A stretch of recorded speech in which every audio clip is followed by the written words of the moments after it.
Sinsayan natin mga brother rin barangay Palsahingin ng San Pascual.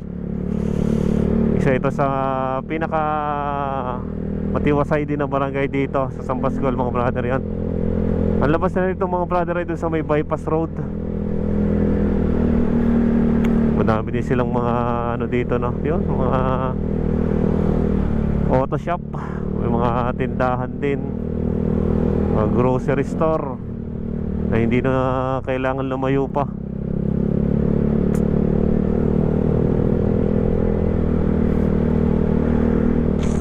Yun. At yan, ito na mga brother yung bypass road no. Iligo na tayo din eh. Yun, ang alam ko padiretso pa yung Palsahingin pa rin yun. Diretso lang tayo din eh mga brother.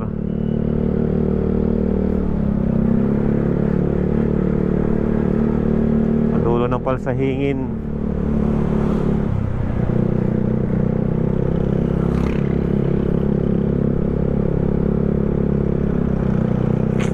Parang may nasunog yata mga brother din eh kagabi ba yun?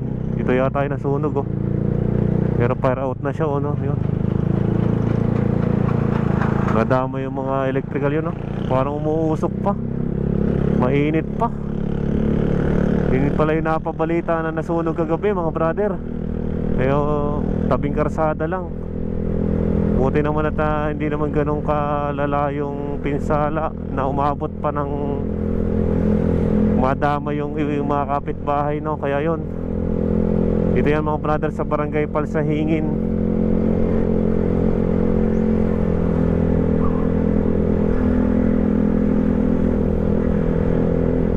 Palsahingin yan.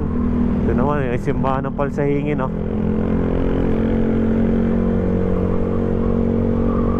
Ang ganda ng karsada din dito mga brother no. Swabing swabe ang daanan mo dito pag mapapa-road trip ka dito. Ayan, sarap. Ang sarap pa ng presko ng simoy ng hangin dito. Ang lamig sa pakiramdam dito sa may Palsahingin yan mga brother. Palsahingin, San Pascual, Batangas. Katabi na niya yung Alalom tsaka yung Sambat.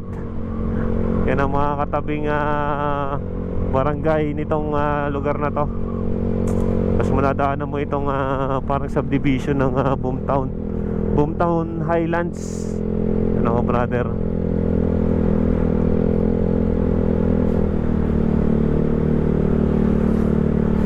Yan. Ayan mga brother, dito na nagtatapos yung pinakadulong bahagi ng barangay Palsahingin, San Pascual.